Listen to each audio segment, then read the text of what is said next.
the station covering all of the DMV. This is DC News Now. Good Monday evening, and thank you so much for joining us tonight. I'm Tasmin Mahfouz. And I'm Mark Hall, filling in for Chris Flanagan. The war between Israel and Hamas intensifies, with Israel increasing airstrikes on the Gaza Strip and Hamas threatening to kill hostages if Israel targets civilians without warning. Yeah, so this started on Saturday when Hamas militants left the Gaza Strip and stormed into Israeli towns, killing and kidnapping people during a surprise attack during a major Jewish holiday. Israel retaliated by launching airstrikes in Gaza. They have now sealed it off from food, fuel, and other supplies. And Tasmin, over 900 people have been killed, including 11 Americans, and thousands have been injured. And this is a live look at the White House. It's lit up in the colors of the Israeli flag. In a statement today, President Joe Biden said Americans stand shoulder to shoulder with Israelis. And tonight we have team coverage on the war in Israel. Our Daniel Hamburg is standing by at the Washington Hebrew Academy in Cathedral Heights for a vigil. And our Meryl Carbone spoke to a local man from Palestine. But first, we want to get to the latest on what's happening in Gaza right now. Yeah, reporter John Muller has the latest on the war in the Middle East. The ominous sound of Israeli warplanes and bombs exploding continues in Gaza as the nighttime sky flashes fire. Daylight brings the extent of the destruction to full light. Take a look at this aerial footage of what was a mosque inside Gaza. The destruction is total. More than 1,000 targets already hit in Gaza. The fear continues in Israel as well. Watch the panic inside the airport as Hamas rockets fall close enough to startle travelers.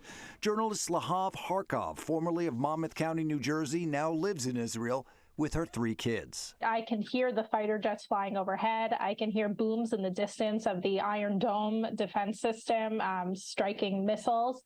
And I am, this week I am an Army wife. My husband's one of the 300,000 Israelis who was called for reserve duty. The Israeli government promises to hunt down any remaining Hamas fighters. They also announced a complete siege of Gaza, promising to cut electricity, food, and fuel. It follows a surprise weekend attack that killed more than 900 Israelis, including at least 260 at a crowded music festival, one of the country's worst civilian massacres. Close to 600 Palestinians have been killed since Saturday by Israeli bombs and soldiers.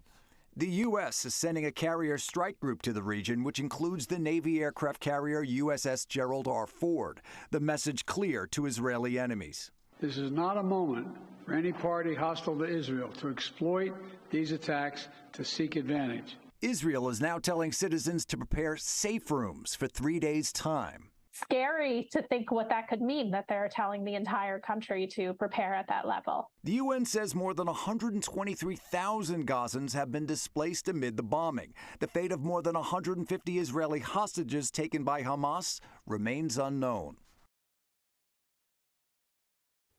And continuing our team coverage tonight, the Jewish community in D.C. mourning the hundreds of people killed in Israel. And tonight, dozens came together at Washington Hebrew Academy in Cathedral Heights for a vigil. Our Daniel Hamburg was there and joins us live outside the synagogue. And Daniel, a lot of people in the area have connections to people in Israel. Tasmin and Mark, almost everyone here tonight either knows somebody, has family or friends in Israel, and so what makes the thought of war that much more difficult for the local Jewish community.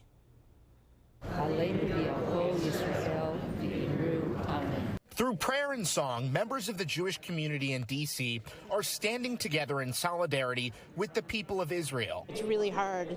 In Israel right now, everybody is dealing with the same pain and grief and fear. For those who have visited Israel, who have family there, the past few days have been difficult. I was sitting in my seat tonight and I was shaking.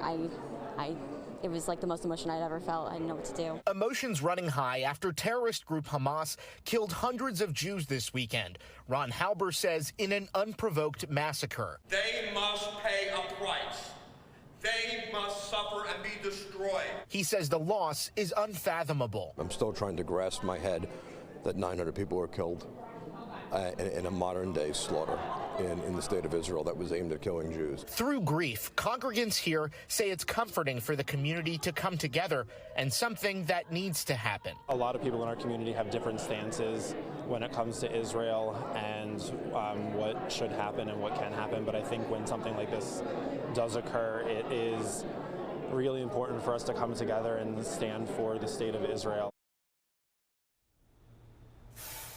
Now, there are more vigils and rallies planned in the coming week. We're told more than 100 people currently serving in the IDF have family ties to our region.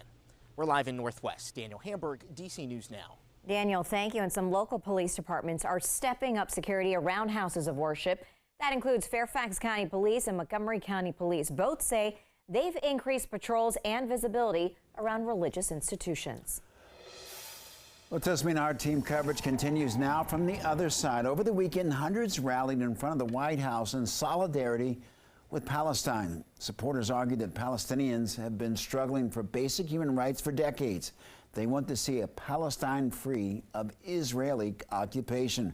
Reporter Marielle Carbone is covering that side of the story for us tonight, and she joins us in studio. Marielle, you spoke to a local man who's from Palestine, and he says that right now there's a double standard with how world leaders view and treat Palestine. Yeah, that's right, Mark. He compares it to what we're seeing in Ukraine. He says they're world supporters. They support Ukraine, a country that is occupied and at war with Russia, but not in Palestine, which he argues is occupied and now at war with Israel. Meanwhile, he is living in fear constantly, not knowing whether his family back in Gaza is okay.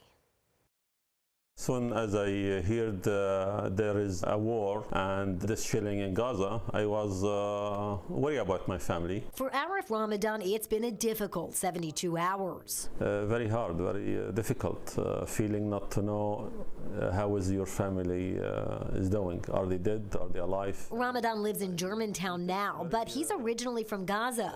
He's Palestinian, with a majority of his family still living in the Middle East. They don't have electricity. If they don't have electricity, they don't have water. Sunday, Israel declared war on Palestine, bombarding the Gaza Strip, cutting electricity and blocking the entry of food. It comes after Hamas, a Palestinian military group, launched a surprise attack in Israel, killing at least 900 people.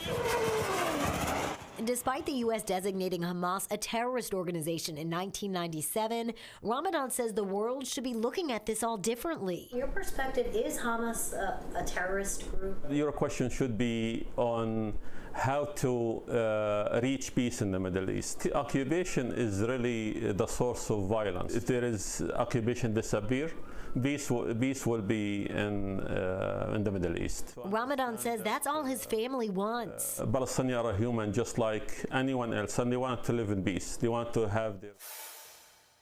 And Ramadan said he'd like to see the president and other world leaders come together and be fair, supporting Palestine the same way it does Ukraine. And Mark and Tasmin, his biggest concern right now is the safety of his family. Live in studio, Marielle Carbone, DC News Now. Marielle, thank you. So we are monitoring how these attacks are impacting flights to and from Israel. In just a couple of minutes, we'll be live at Dulles Airport, where our Max Marcilla is keeping tabs on the situation. All right, let's check in now with Chief Meteorologist Janessa Webb. Yeah, and Janessa, more sunshine returning tomorrow. Yeah, finally going to get rid of all this cloud coverage that we are seeing, and actually some rainy conditions that were really brought to you by a cold front that inched closer to our region. Really seeing everything starting to kind of clear out right now. We do have a few lingering showers out towards Woodstock, just north of 66, but here's kind of the large key player. We have two areas of low pressure, one spinning out towards Canada, and so some of those outer bands impacting parts of the northeast. Really will dry out, and it should be a pretty wonderful Tuesday. Front Royal into Stephens City in Winchester as well. This is where we've been seeing that moderate rain flow, but things are starting to die down. Temperatures are not super bad at this moment, but overnight lows, we're still talking about upper 30s, lower 40s in a lot of locations. 59 right now under mostly cloudy skies. There is that southwesterly breeze, 10 to about 15 miles per hour. That's going to be consistent. So our temperatures starting to fall off. Kaiser, Cumberland into Winchester 40s, and then you got a lot of 50s that are really kind of taking over the DMV at this point. So tonight, partly to mostly cloudy skies. We're going to be waking up to a ton of sunshine, and really the rest of the week is fairly quiet weather-wise. Our next big rain chance won't be into this weekend. We'll take a look at your extended forecast coming up. Janessa, thank you. And the Bowie State University community is coming together 2 days after an on-campus double shooting during homecoming weekend. And today, the school held a discussion with students, faculty, and staff to discuss how to move forward. Our Marisa Say covers Prince George's County and spoke with students and leaders to learn how they're coping. An open conversation. That's the steps that Bowie State University is taking to heal after a shooting that took place on their homecoming weekend. Now, students and leaders say this sheds light on a bigger issue, the act of senseless gun violence. My heart is aching. A senseless shooting at Bowie State University is bringing the Bulldog community together. Reclaiming our community. That was the focus of Monday's discussion. It was about healing and starting that healing process, and that starts with raising awareness. We want everyone to know that this one incident is not going to define who we are, because we have a long and lasting legacy. During Bowie State's homecoming weekend, two 19-year-olds were shot around 11:30 Saturday night near the Center for Business and Graduate Studies. They were rushed to the hospital, and we later learned they weren't students. We had law enforcement here. We had metal detectors. We had the SWAT team here for our concert. We had law enforcement in preparation for our homecoming to try and keep this campus safe. But once again, I think this is more of a societal issue that we all have to grapple with in finding the right balance. It makes me feel more aware to society in general, like to know what's going on and how to handle situations. And I feel like being here right now is the way to solve the situation and just, show the support and love that we can. Bowie students and leaders say this weekend shooting speaks to a bigger issue that needs to be addressed. It's unfortunate that we have to continue to deal with this when it just happened in Morgan, but there needs to be an address on what are the root causes for this gun violence and how do we solve it. And until that happens, nothing will change.